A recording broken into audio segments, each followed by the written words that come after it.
സഹൃദയരെ കലാസ്നേഹികളെ ഒന്ന് രണ്ട് വിഷയം പറയാനായിട്ടാണ് വന്നത്. റോസ്റ്റ് വീഡിയോ ഒന്നുമല്ല.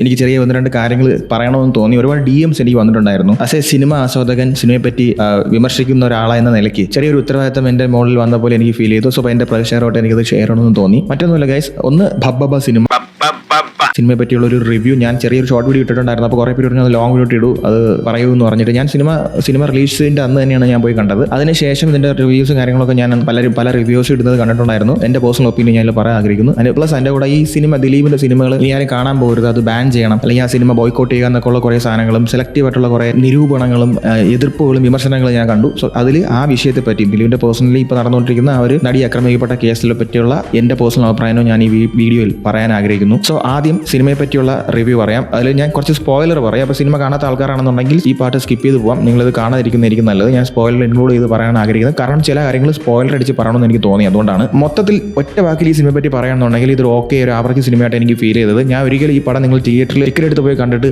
ഇത് എന്ത് ചളി പടം എന്ന് തോന്നുന്ന തരത്തിലൊരു സാധനമായിട്ട് എനിക്ക് അനുഭവപ്പെട്ടിട്ടില്ല. ഞാൻ പേഴ്സണൽ ഒപ്പീനിയനാണ് പറയുന്നത്. ബട്ട് സിനിമ ഒരു നല്ല സിനിമയാണോ എന്ന് ചോദിച്ചാൽ ഞാൻ പറഞ്ഞു ഒരു ആവറേജ് ഒരു ഓക്കെ സിനിമയായിട്ടാണ് തോന്നിയത്.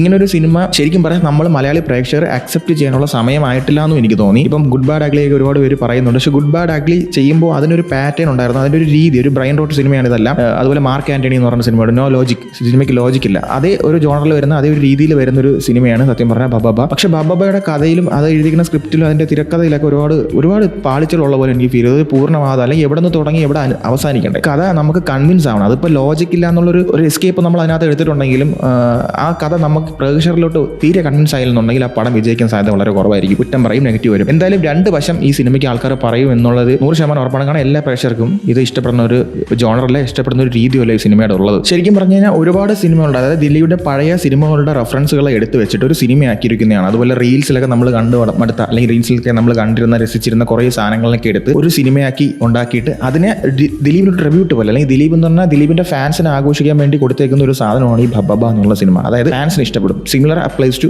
മോഹൻലാൽ ആൾസോ. മോഹൻലാലും ഈ സിനിമയ്ക്കകത്ത് അത് തന്നെയാണ്. മോഹൻലാലിന്റെ പഴയ സിനിമകളുടെ പല സാധനങ്ങളും എടുത്തിട്ട് ഉദാഹരണത്തിന് മുണ്ട് പറിച്ചടി, മുണ്ട് മടക്കി കുത്തൽ, മീശ വിരിക്കൽ, ഇങ്ങനത്തെ കുറേ സാധനങ്ങളൊക്കെ എടുത്തു വയ്ക്കുന്നു. അദ്ദേഹത്തിന് തന്നെ റീലിൽ വൈറലായ മതലമ്മ എന്ന് പറഞ്ഞൊരു പാട്ടില്ലേ, മറ്റൊരു സ്റ്റെപ്പ് കാണിക്കുന്ന, ഏത് സ്റ്റെപ്പ് ഇട്ടാലും ഏത് പാട്ടിട്ടാലും ആ സ്റ്റെപ്പ് യോജിച്ച് പോകുന്ന ആ ഒരു സീനൊക്കെ അതേപോലെ ഒരു പാട്ട് സീനകത്ത് റീക്രിയേറ്റ് ചെയ്ത് വെച്ചിട്ടുണ്ട്. സിനിമയുടെ ആദ്യം തന്നെ ലോജിക്കില്ല, ഇതൊരു മാഡ്നസ് ആണെന്നൊക്കെ എഴുതി കാണിക്കുന്നുണ്ട്. പക്ഷേ ഇതൊരു സ്പൂഫ് മൂവിയാണോ എന്ന് ചോദിച്ചു കഴിഞ്ഞാൽ നമുക്കൊരു സ്പൂഫ് മൂവി ലെവലിൽ ഇരുന്ന് ഈ പടം മുഴുനീളെ കണ്ടു തീർക്കാൻ പറ്റില്ല. അത് കഴിഞ്ഞ് കുറച്ച് കേയോട്ടിക് ആയിട്ടുള്ള മൂവ്മെന്റ്സ് വരുന്നുണ്ട്, കുറച്ച് മാസ് എലമെന്റ്സ് വരുന്നുണ്ട്, സെന്റിമെന്റൽ സാധനങ്ങൾ കുത്തി നിറയ്ക്കുന്നുണ്ട്. സോ അതായത് മൊത്തത്തിൽ ഒരു മിക്സ്ഡ് അപ്പ് ചക്കക്കൂട്ടം പോലെയാണ് പടം. അപ്പോൾ നമുക്ക് ഏതിലോട്ട് ഇത് കണ്ട് രസിക്കണം, ഏത് കണ്ടാൽ ഇത് നമുക്ക് ഓക്കെ, ഇത് നമ്മൾ സിനിമയിൽ നിന്ന് തിയേറ്റർ വിട്ട് ഇറങ്ങുമ്പോഴത്തേക്കും ഈ പടത്തിൽ എന്തായിരുന്നു സംഭവിച്ചെന്ന് വെച്ചാൽ നമുക്ക് ഒരു ഐഡിയ, ഒരു ബോധം കാണില്ല. അത് അങ്ങനെ തന്നെയാണ് സിനിമ എടുത്ത് വെച്ചേക്കുന്നത് കേട്ടോ. സോ അതൊക്കെ കൊണ്ടായിരിക്കണം ഈ പടത്തിനകത്ത് പലരും, അതായത് ഒട്ടുമിക്ക റിവ്യൂസും ഈ പടം മോശം അഭിപ്രായമാണ് പറഞ്ഞിരിക്കുന്നത്. ഇനി ഞാനൊരു സ്പോയിലർ അടിക്കട്ടെ. ഈ പടത്തിന്റെ പ്ലോട്ട് എന്തെന്ന് ചോദിച്ചു കഴിഞ്ഞാൽ കുറച്ച് മാനസിക ഭ്രാന്തിയുള്ള ഒരു ഭ്രാന്താശുപത്രിയിൽ കിടന്ന ഒരാൾ, അയാൾ ഒരു നമ്മുടെ കേരളത്തിന്റെ മുഖ്യമന്ത്രിയെ തട്ടിക്കൊണ്ടു പോകുന്നതാണ് ഇതിന്റെ പ്ലോട്ട് എന്ന് പറയുന്നത്. അതിന്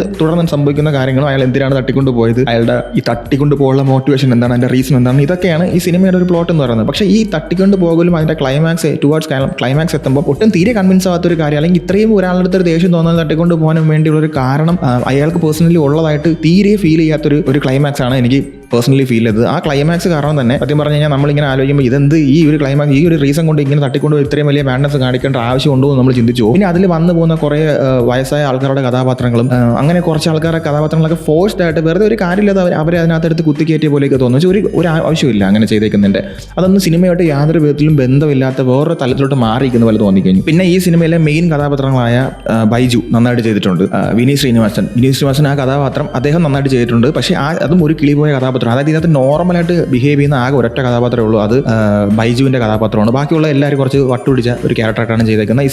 സിനിമയുടെ ഒരു രീതി അറിയാലോ, മാഡ്നസ് ഒരു സ്വഭാവം അങ്ങനെയാണ്. പക്ഷേ നമ്മൾ എത്ര വട്ട് കാണിച്ചാലും അതൊക്കെ നമുക്കിത് കാണുമ്പോൾ ഇത് കൺവിൻസ് ആവണ്ടേ എന്നൊരു സാധനം നമുക്ക് വരില്ല. അങ്ങനെ ഒരു സാധനം ഈ സിനിമയ്ക്കകത്തും ചിലപ്പോൾ നമുക്ക് കിട്ടണമെന്നില്ല. നമ്മൾ ആ സിനിമ ഡീപ്പായിട്ട് നോക്കിക്കഴിഞ്ഞാൽ നമുക്കത് കിട്ടണമെന്നില്ല. ആസ് എ ഹോൾ നമ്മൾ തിയേറ്ററിൽ ഇരിക്കുമ്പോഴേക്ക് കുറച്ച് പാട്ടൊക്കെ കേട്ട് ഇങ്ങനെ ഒരു സാധനം ഇരുന്ന് വെടിക്കിട്ട് പോലെ ഇരുന്ന് പക്കൊണ്ട് നിന്ന് കാണാനാണെങ്കിൽ ഈ പടം നിങ്ങൾക്ക് ഓക്കെ ആയിട്ട് ഫീൽ ചെയ്യും. അതുകൊണ്ട് ഒരു പക്ഷേ ഈ പടത്തിന് പറഞ്ഞു രണ്ട് അഭിപ്രായം വരാം. നല്ലതെന്നും മോശമെന്നുള്ള അഭിപ്രായം ഈ പടത്തിന് വരാനുള്ള സാധ്യത വളരെ കൂടുതലാണ്. ഇതിനകത്ത് അടുത്ത റിയാസ് ഖാൻ്റെ ഒരു കഥാപാത്രമുണ്ട്. കുറച്ച് സ്ക്രീൻ സ്പേസ് ഉള്ളൂ, പക്ഷേ ആ സ്ക്രീൻ സ്പേസ് അദ്ദേഹം നന്നായിട്ട് യൂസ് ചെയ്തിട്ടുണ്ട്. അത് നല്ല രസമുണ്ട്. പിന്നെ ധ്യാൻ ശ്രീനിവാസന് ആക്ച്വലി ഇതിനകത്ത് ഇന്റർവ്യൂ സ്റ്റാർ എന്ന് തന്നെയാണ് വിളിച്ച് കളിയാക്കുന്നത്. അതുപോലെ വിനീത് ശ്രീനിവാസൻ വരുന്നത് ചെന്നൈയിൽ നിന്നാണ്, ചെന്നൈ സ്റ്റാർ എന്നുള്ള രീതിയിൽ അത് കാണിക്കുന്നുണ്ട്. അപ്പോൾ അങ്ങനെയുള്ള റെഫറൻസുകൾ നമ്മൾ റീലിലും അതിലും കണ്ടുവരുത്ത കുറേ സാധനങ്ങളെ എടുത്തിട്ട് ഇവർ സത്യം പറഞ്ഞാൽ സിനിമയാക്കി മാറ്റിയാണ്. റീൽ മിക്സ് ചെയ്തൊരു സിനിമയാക്കാൻ പറ്റുന്നത് എങ്ങനെയാണ് എന്ന്, റീലിലെ കുറേ സാധനങ്ങൾ എടുത്തിട്ട് ഒരു സിനിമ എങ്ങനെ ഉണ്ടാക്കാം എന്നതിന്റെ ഒരു പരീക്ഷണമാണ് ഈ ചിത്രം എന്ന് എനിക്ക് തോന്നി. ഇതിലൊരു സീനുണ്ട്, ധ്യാനും വിനീതും കൂടെ അടി കൂടുന്നൊരു സീനുണ്ട്. അപ്പോൾ ഇന്റർവ്യൂവിൽ പോയിട്ട് നീ എൻ്റെ അച്ഛനെ എന്നെ പറ്റി കുറ്റം പറയുമല്ല എന്ന് പറഞ്ഞിട്ടൊരു സീനിൽ ഇവർ നമ്മൾ അടിയുണ്ട്. അങ്ങനെയുള്ള കുറച്ച് സാധനങ്ങൾ വർക്കായിട്ടുണ്ട്. കുറച്ച് സാധനങ്ങൾ ഈ സിനിമയ്ക്കകത്ത്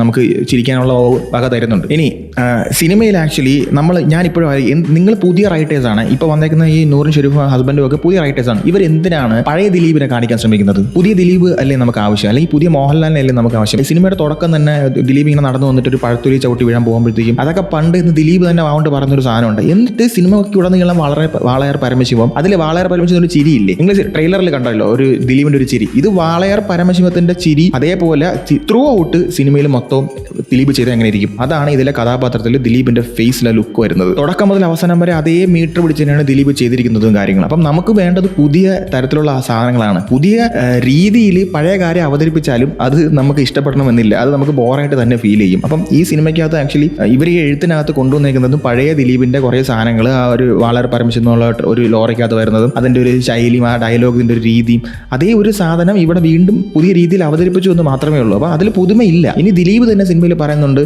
പുതിയ തലമുറകൾ വന്നതാണ്, നമ്മൾ എത്ര പേരെ കണ്ടതാണ് എന്ന് പറയുന്നൊരു സാധനമുണ്ട്. ഈ സിനിമ ദിലീപിന് കംബാക്ക് ഇല്ലാതിരുന്നു. കംബാക്ക് എന്നുള്ള സാധനം, ആ വാക്ക് ഈ സിനിമയുടെ പല ഭാഗങ്ങളിലായിട്ട് പുറകിൽ നിന്ന് ഇങ്ങനെ ബാക്ക്ഗ്രൗണ്ട് സ്കോർ കണക്ക് ഫുൾ ടൈം കംബാക്ക് എന്ന് പറയുന്നുണ്ട്. അതിനുശേഷം ഈ സിനിമ ചെയ്തേക്കുന്ന പുതിയ തലമുറയിൽപ്പെട്ട ആൾക്കാരാണ്. എന്നിട്ട് അവർ തന്നെ ഈ എഴുത്തിൽ തന്നെ ആ ഡയലോഗ് കൊടുത്തൊക്കെയാണ് നമ്മളിവിടെ തന്നെ ഉണ്ട്, എത്രയോ പഴയ തലമുറ വന്നു പോയതാണ്, എത്ര വരെ കണ്ടുപോയതാണെന്ന് പറയുമ്പോൾ ദിലീപിന്റെ ഈ സിനിമ ചെയ്തേക്കുന്ന ഒരു പുതിയ തലമുറയിലുള്ള ആൾക്കാരാണെന്നുള്ള അതൊരു വിരോധാഭാസമാണ് സിനിമയ്ക്കകത്തുള്ള. ഭയങ്കര ലൗഡായിട്ടുള്ള മ്യൂസിക് ബാക്ക്ഗ്രൗണ്ട് പ്ലേ ചെയ്തിട്ട് നമ്മൾ കുറെ ചിരിച്ചുകൊണ്ട് കുറെ വെടിക്കെട്ടും വളരെ പൊടിപ്പും കാണിച്ചു കഴിഞ്ഞാൽ അത് മാഡ്നസ് ആയി മാറുമോ എന്ന് വെച്ച് കഴിഞ്ഞാൽ അത് മാഡ്നസ് ആവും. പക്ഷേ അതിന് ഒരു പ്ലോട്ടും അതിന് ബേസ് ആയിട്ടുള്ള ഒരു സ്റ്റോറി ലൈനും ഒരു കഥയും തിരക്കഥയും സംഭാഷണവും ഒക്കെ വേണം. പക്ഷേ ഇതിന്റെ editing, colour grading, cinematography, VFX ഒക്കെയാണ്. അങ്ങനെയുള്ള വശങ്ങൾ, ആർട്ട് വർക്ക്, കുറച്ച് തോക്കൊക്കെ ചെയ്യുന്നുണ്ട്. തോക്ക് കുറച്ച് എക്സാജറേറ്റഡ് ആണ് കുറേ തോക്കുകളൊക്കെ, പക്ഷേ അതൊക്കെ അത്യാവശ്യം നന്നായിട്ട് ഇതിനകത്ത് വന്നിട്ടുണ്ട്. പെർഫോമൻസ് വൈസ് വെച്ച് നോക്കുകയാണെന്നുണ്ടെങ്കിൽ ഞാൻ പറഞ്ഞില്ലേ, ഈ ഒരു മാഡ്നസ് കാണിക്കാനായിട്ട് കുറച്ചൊരു എക്സാജറേറ്റഡ് ആയിട്ടാണ് ഇതിനകത്തുള്ള കഥാപാത്രങ്ങൾ. ഇവൻ മോഹൻലാലും ദിലീപും വിനീത് ഉൾപ്പെടെയുള്ള ഇതിന്റെ മെയിൻ പ്ലോട്ടിലുള്ള 3 കഥാപാത്രങ്ങളും ചെയ്തേക്കുന്നത്. മോഹൻലാൽ സിനിമയിൽ കുറച്ച് മാത്രമല്ല, മോഹൻലാൽ അത്യാവശ്യം, അതായത് സെക്കൻഡ് ഹാഫിന്റെ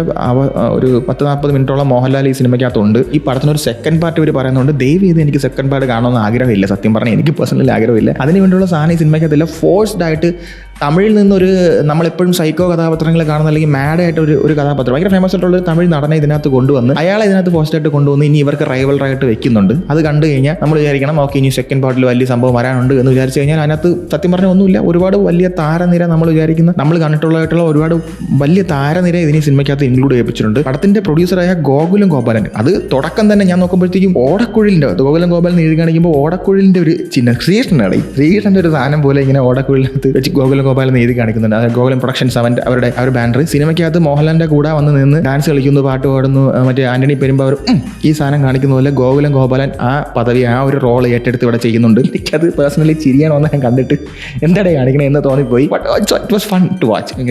കുഴപ്പമില്ല. ഇനി മോഹൻലാൽ എന്ന് പറയുന്നത് ഇതിനകത്ത് 1-2 സ്ഥലങ്ങളിൽ 2 ഫൈറ്റ് ഉണ്ട്. അതിൽ ഫസ്റ്റത്തെ മോഹൻലാലിന്റെ ഇൻട്രോ അടിപൊളിയായിരുന്നു. വിജയുടെ റെഫറൻസ് വരുന്നുണ്ട്. വിജയുടെ റെഫറൻസ് എന്ന് പറയുമ്പോൾ ഇത് ഗില്ലി യൂണിവേഴ്സ് ആണെന്ന് പറയുമ്പോഴത്തേക്കും ഇത് ഗില്ലി യൂണിവേഴ്സിൽ ഒരു പാട്ടിട്ട് അതിലൊരു വണ്ടി കാണിച്ചു കഴിഞ്ഞാൽ ഈ പടം ഗില്ലി യൂണിവേഴ്സിലാവണമെന്നില്ല. നമ്മൾ അതിൽ റെഫറൻസ്, അതായത് ഇയാൾ ഗില്ലി ബാല എന്നാണ് ഈ ഇതിലെ കഥാപാത്രത്തിന്റെ പേര്. പുള്ളിക്കാരൻ ഒരു വിജയ് ഫാനാണ്. അപ്പം ഇത് അത്ര ഈ സിനിമയ്ക്കകത്തുള്ളൂ കേട്ടോ, അല്ലാതെ വിജയുമായിട്ട് യാതൊരു ബന്ധനത്തില്ല. പിന്നെ നമുക്ക് ഫാൻസിന് അജിനൊരു വില്ലിന്റെ ഒരു പാട്ടൊക്കെ ഉണ്ട്. ആ പാട്ടിനകത്ത് ഇട്ടിട്ട് വണ്ടി ഓടിച്ച് പോകുന്നുണ്ട്. ആ സാധനം നമ്മൾ ഇതിന്റെ റീലിൽ കാണില്ല.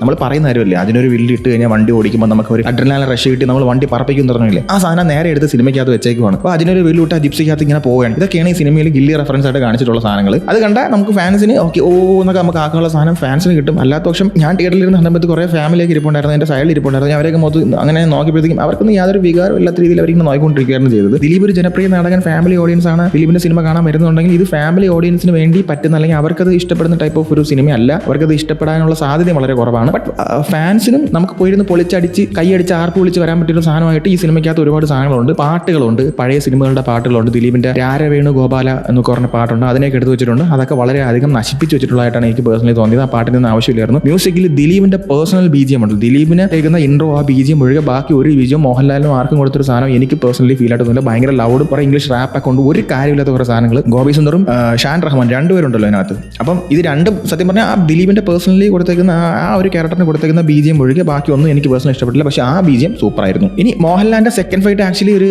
ട്രക്കിനകത്തുള്ള ഫൈറ്റ് ഉണ്ട്. പക്ഷേ അത് എനിക്ക് പേഴ്സണലി ആ ഫൈറ്റ് ഇഷ്ടപ്പെടില്ല. ഫൈറ്റ് ഒന്നും അങ്ങ് ഇംപ്രസീവ് ആയിട്ടുള്ള തോന്നില്ല. ബട്ട് ഒരു സീനുണ്ട്, ഒരു റോക്കറ്റ് വെച്ചിട്ട് ഇവരിങ്ങനെ കാണിക്കുന്ന ഒരു സീനുണ്ട്. അത് ആക്ച്വലി വളരെ നന്നായിരുന്നു. ആ സാധനം വെച്ചിട്ട് അവർ നന്നായിട്ട് അത് എടുത്തിട്ടുണ്ട്. അത് നമുക്ക് കാണുമ്പോഴത്തേക്കും ഇത് കൊള്ളാം, നല്ല വെറൈറ്റി ഐഡിയ ആയിട്ട് തോന്നും. അതിൽ ദിലീപ് ചെയ്തേക്കുന്ന പെർഫോമൻസ് കൊള്ളായിരുന്നു. അതായത് ഈ സിനിമയ്ക്കകത്ത് അങ്ങും ഇങ്ങും കുറേ സാധനങ്ങൾ വളരെ നന്നായിട്ടുണ്ട്.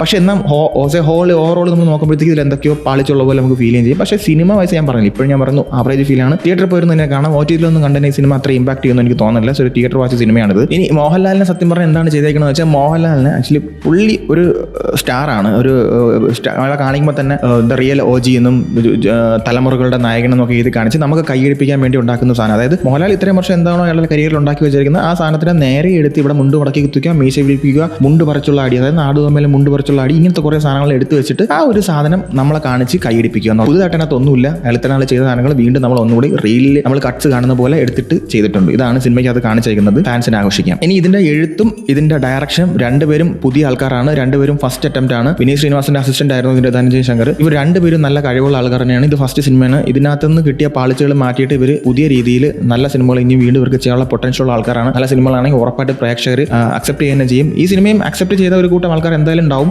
അപ്പോൾ എനിക്ക് പേഴ്സണലി പറഞ്ഞാൽ ഇവരുടെ എഴുത്തും അല്ലെങ്കിൽ out of the box think ചെയ്യാനുള്ള കഴിവും ഈ എഴുത്തിലുണ്ട് കേട്ടോ രണ്ടുപേർക്കും. എനിക്ക് അങ്ങനെ ഫീൽ ചെയ്തു. അതുകൊണ്ട് ഇവർ നല്ല സിനിമകൾ ഇവിടെ ഭാഗത്തു നിന്ന് ഉണ്ടാകുമെന്ന് നമുക്ക് പ്രതീക്ഷിക്കാം. ഇനി നമുക്ക് മറ്റേ സംഭവത്തിലോട്ട് വരാം. അതായത് ഈ ദിലീപിന്റെ സിനിമകളുടെ പറ്റിയുള്ള വിമർശനങ്ങളും എതിർപ്പുകളും. നോക്കൂ, എനിക്ക് പേഴ്സണലി ഞാനൊരു സിനിമ തിയേറ്ററിൽ പോയി കാണാൻ ആഗ്രഹിക്കുന്ന ആളാണ്. ദിലീപിന്റെ ഭാഗത്ത് അദ്ദേഹം കോടതിപരമായി വിമുക്തനാക്കപ്പെട്ട ഒരു ആളാണ്. അപ്പം നമുക്ക് അദ്ദേഹത്തെ നിലവിൽ നമ്മുടെ ജുഡീഷ്യറി സിസ്റ്റത്തെയും നമ്മുടെ നിയമവ്യവസ്ഥയെയും നമ്മൾ ബഹുമാനിക്കുന്നതുകൊണ്ട് നമുക്ക് അയാളെ ഇനി യാതൊരു തരത്തിലും ഞാൻ പേഴ്സണലി എനിക്ക് അയാളെ ഒഫീഷ്യലി ഒരിക്കലും നമുക്ക് അയാളെ അല്ലെങ്കിൽ അയാളെ ക്രൂശിക്കാനുള്ള റൈറ്റ് നമുക്ക് ഇനിയില്ല. ബട്ട് നമുക്ക് എല്ലാവർക്കും മനസ്സിനകത്തൊരു ജഡ്ജ്മെന്റ് ഉണ്ടായിരിക്കും. നമ്മളെല്ലാവരും ചോറുന്ന ആൾക്കാർ തന്നെയാണ്. അപ്പം നമുക്ക് എല്ലാവർക്കും അറിയാം ഇതിൽ എന്താണ് സംഭവിച്ചതെന്ന്. നമ്മൾ വിശ്വസിക്കുന്ന എന്താണോ നിങ്ങളുടെ ശരി നിങ്ങൾക്ക് വിശ്വസിക്കാം. അത് രണ്ട് പക്ഷം ഉണ്ടായിരിക്കും. അതിൽ സപ്പോർട്ട് ചെയ്യുന്നതും സപ്പോർട്ട് ചെയ്യാത്തതുമായിട്ടുള്ള ആൾക്കാരുണ്ടായിരിക്കും. ഞാൻ എപ്പോഴും സ്ത്രീപക്ഷത്താണ്, ഇതിലെ അതിജീവിതയുടെ പക്ഷത്താണ്. സോ ഞാൻ പേഴ്സണലി കാണുന്നത്, എനിക്ക് മനസ്സിലാക്കിയ ഒരു രീതിയിൽ, ഞാൻ ഈ കേസിനെ മനസ്സിലാക്കിയ രീതിയിൽ നിന്നും എനിക്ക് മനസ്സിലാവുന്നത് ഒരുപാട് മാനിപ്പുലേറ്റ് ചെയ്യപ്പെട്ട കേസാണ്. നമ്മളൊരു റിങ്ങിൻ്റെ ഒരു ഇടിക്കൂടില്ലേ, നമ്മളൊരു ഇടിക്കൂടിനകത്ത് വളരെ എക്സ്പീരിയൻസ്ഡ് ആയിട്ടുള്ള വളരെ ഹെവി വെയിറ്റ് ഒരു ബോക്സറെ നമ്മൾ എടുക്കുക. വളരെ എക്സ്പീരിയൻസ്ഡ് ആയിട്ടുള്ള ഒരാൾ, വളരെ വർഷങ്ങളായിട്ട് ഈ ഇടിക്കൂട്ടിൽ നിന്ന് പല ഇടികളും കൊണ്ടും കൊടുത്തും വളർന്നു വന്ന ഒരാളും പുതുതായിട്ട് ഒന്ന് ജോയിൻ ചെയ്ത് അമച്ചർ കളിയൊക്കെ കളിച്ച് പുതുതായിട്ട് ഒന്ന് ജോയിൻ ചെയ്ത് ഒരു സാധാരണ ഒരു ബോക്സറെ നമ്മൾ എടുക്കുക. ഇവർ തമ്മിലുള്ള ഒരു ഫൈറ്റ് നടക്കുന്നത് വളരെ ശക്തനായിട്ടുള്ള ഒരാളാണ് ഓപ്പോസിറ്റ്. അതായത് നമ്മുടെ എക്സ്പീരിയൻസ്ഡ് ആളും അത്ര ശക്തനല്ലാത്ത എന്നാൽ പുതുതായിട്ടുള്ള നല്ല മനസ്സുള്ള ഒരാളാണെങ്കിൽ പോലും ആണ് നിൽക്കുന്നെങ്കിൽ ഇവർ തമ്മിൽ പരസ്പരം ഫൈറ്റ് ചെയ്യുകയാണ്. ഫൈറ്റ് ചെയ്ത് ഒടുവിൽ ഇവഞ്ച്വലി വിജയം എക്സ്പീരിയൻസ്ഡ് ആൾക്ക് കിട്ടുമ്പോൾ, അതായത് ഈ പുതിയ ബോക്സറെ ഇടിച്ച് നോക്കൗട്ട് ചെയ്യാനോ അല്ലെങ്കിൽ ഇടിച്ച് തറയിലിടാനോ പറ്റാത്തൊരവസ്ഥയിലും പോയിന്റുള്ള ഡിസിഷൻ കൊണ്ട് ഈ ബോക്സർ ജയിക്കുകയും ചെയ്തു കഴിഞ്ഞാലും പീപ്പിൾസ് ചാമ്പ് എന്ന് പറഞ്ഞൊരു സാധനം ഉണ്ടല്ലോ, പീപ്പിൾസ് ചാമ്പ്യൻ എന്ന് പറയുന്ന രീതിയിൽ പുതിയ ബോക്സറെ എടുത്തു കഴിഞ്ഞാൽ അതാണ് ഈ കേസിനകത്ത് നടന്ന പോലെ എനിക്ക് തോന്നുന്നത്. അതായത് ത്രൂ ഔട്ട് ഈ വിഷയത്തിൽ രണ്ടുപേരും അങ്ങോട്ടും ഇങ്ങോട്ടും ഈ അതിജീവിതം ഫൈറ്റ് ചെയ്ത് നിൽക്കുന്നു. അവസാനം ഒടുവിൽ വിജയം ഇവിടെ കിട്ടുന്നു. പക്ഷേ ജനങ്ങളുടെ മനസ്സിൽ ആരാണ് വിജയിച്ച് അല്ലെങ്കിൽ ആരുടെ ഭാഗത്താണ് നീതി എന്ന് വിശ്വസിക്കുന്ന ആൾക്കാർ ഒരു പക്ഷത്തുണ്ടായിരിക്കും. അഫ്കോഴ്സ് മറ്റിടത്തും എന്തായാലും വിജയിക്കുന്ന സപ്പോർട്ട് ചെയ്യുന്ന ആൾക്കാർ ഉണ്ടായിരിക്കും. ഇതാണ് ഇതിനകത്ത് നടക്കുന്നതെന്ന് എനിക്ക് പേഴ്സണലി ഫീൽ ചെയ്യുന്നു. പിന്നെ തെളിവുകളില്ല. നമുക്ക് തെളിവില്ലാതെ ഒരാളെ ശിക്ഷിക്കാൻ പറ്റില്ല. ഈ കേസ് ഞാൻ മനസ്സിലാക്കിയ സ്ഥിതിക്ക് തുടക്കം മുതലേ തന്നെ ഈ കേസ് മാനിപ്പുലേറ്റഡ് ആണ്. ഇത് പോലീസിന്റെ ഭാഗത്ത് കോടതിയുടെ വിമർശനം ഞാൻ കേട്ടു. പോലീസിന്റെ ഭാഗത്ത് പോലീസ് കൃത്യമായ തെളിവുകൾ ഹാജരാക്കിയിട്ടില്ല എന്ന് പറയുന്നു.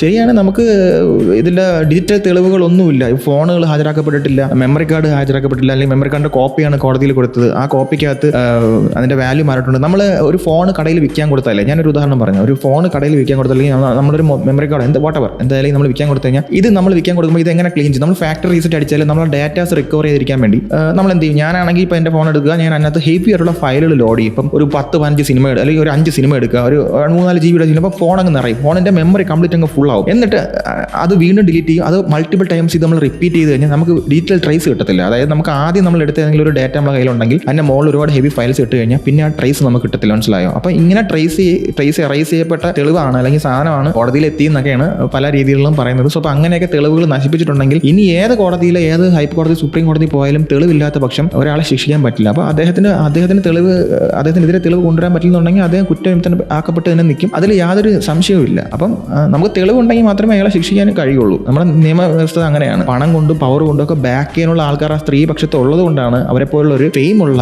പവറുള്ള ഒരു വലിയ സ്ത്രീ ആണ് അവരൊരു യുവനടിയാണ്. അവർക്ക് നിൽക്കാൻ പറ്റുന്നതിൻ്റെ 4% പോലും ഒരു സാധാരണ മനുഷ്യയായ ഒരു സാധാരണക്കാരിയായ ഒരു സ്ത്രീക്ക് പറ്റില്ല. അപ്പം ഇവർക്ക് ഈ സാധനം സപ്പോർട്ട് കിട്ടിയതും ഇവർക്ക് ഇത്രയും നാൾ ഫൈറ്റ് ചെയ്ത് നിൽക്കാൻ പറ്റുന്നതും ഒക്കെ അവരുടെ സാഹചര്യങ്ങളും അവരുടെ ഫിനാൻഷ്യൽ ബാക്ക്ഗ്രൗണ്ടും അവരുടെ പവറും അവരുടെ ഫെയിമും ഒക്കെ തന്നെയാണ്. ഇതൊരു നോർമലായിട്ടുള്ള ആൾക്ക് സംഭവിച്ചിരുന്നെങ്കിൽ അവർ എപ്പോഴും ഇത് മടുത്ത് കളഞ്ഞിട്ട് പോകും. കാരണം ഈ കേസ് ഇത്രയും വർഷം ഇങ്ങനെ നീണ്ടു പോകുമ്പോൾ അത് മടുത്ത് കളഞ്ഞിട്ട് പോകും. ഒരു സാധാരണക്കാരന് എത്രത്തോളം ഒരു വലിയ ഇഷ്യൂവിൽ പെട്ട് കഴിഞ്ഞാൽ നീതി കിട്ടുമോ എന്നുള്ളത് ഒരു ചോദ്യചിഹ്നം തന്നെയാണ്. ഞാൻ നമ്മുടെ നീതി വ്യവസ്ഥയിലും നമ്മുടെ പോലീസ് സിസ്റ്റത്തിലും ഒക്കെ വിശ്വസിക്കുന്ന ആളാണ്. ഞാൻ ഇപ്പോഴും അത് തന്നെയാണ് സപ്പോർട്ട് ചെയ്യുന്നത്. ആർക്കും തെറ്റ് പറ്റിയിട്ടില്ല എന്ന് തന്നെ വിശ്വസിക്കുന്നു.